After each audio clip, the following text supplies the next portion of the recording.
What are the rules anymore? What are the laws? If we don't enforce our laws, do our laws matter? In Portland, they don't. A Portland area reporter known for his coverage of far-left violence has been injured in an attack by alleged members of Antifa, leaving him hospitalized with a brain bleed. If you know who Andy Ngo is, pray for him. Send your thoughts and prayers. He would appreciate them. He's in the hospital today for a brain bleed. He is an editor at Quillette, which is, if you haven't gone to Quillette.com, you should. It's really, really good. It's classical liberalism. It's being described everywhere as a conservative website, which is not what it is. It's not. It's really not. It is. It is if you want to define conservatives as constitutional. Constitutional conservatives are classical liberals. They are people that you're not always going to agree with, and sometimes they don't even agree. They're like, I hate to say this, I don't want this to be true, but if we like freedom, we have to support this. And a lot of times it's aligned with our Constitution, but it was started by an Australian. It's not even an American publication. Correct. Anyway, so he is one of the editors at Quillette, and he's also the host of the podcast Things You Should Know. He was reporting on the Antifa street demonstrations in Portland on the 29th of last month, and that's over the weekend. He was in Portland. He was on the streets. There was another big protest down in the park, and he was filming the police taking bats away from people. You can't have any bats in the park. All of the people that were there, he was documenting. For instance, I loved this, the Satanists of Portland were there, their little group, and their little logo was out in the park. All kinds of different groups, including a lot of communist flags, red flags. The Democratic Socialists were the organizers of it, and they were selling milkshakes, so you could milkshake somebody. And by the way, the vegan milkshakes, which apparently are now including a little bit of concrete in them. Quick drying. Yeah. So, no big deal. Little concrete, little milkshake. How could that hurt anybody? So Andy is standing there, and all he's doing is filming. And he says, I've watched all of the videos from him, and he starts to say, people are following me. They're trying to block me. They harass him. He leaves several times, goes over to the police, and he says, look, I'm being harassed. Are you guys going to do anything? Nope, they do nothing.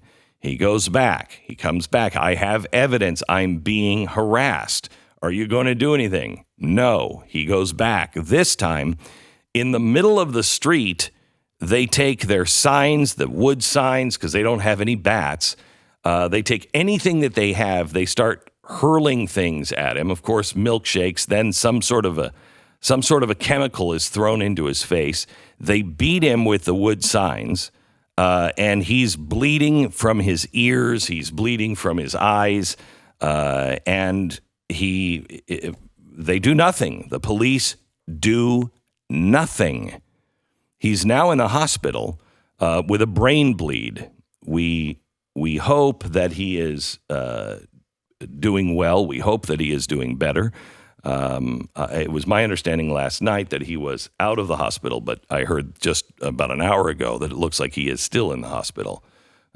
We'd love to talk to him when he is able to talk.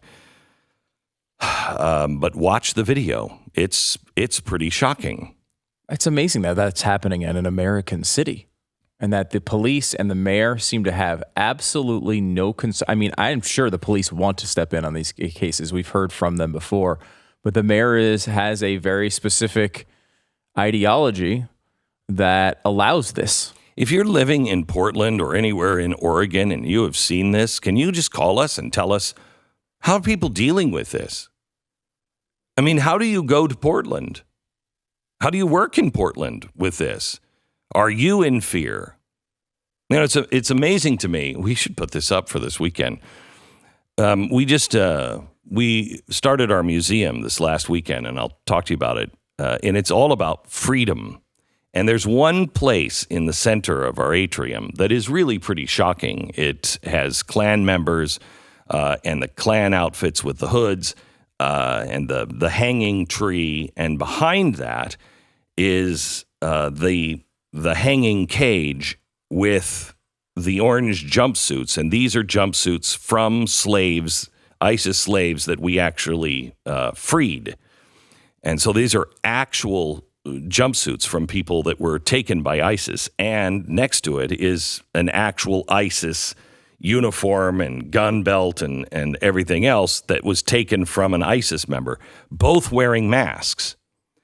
The same thing is happening with Antifa. Now, why the mask? Is it because they don't want to get caught? They don't want people knowing who they are?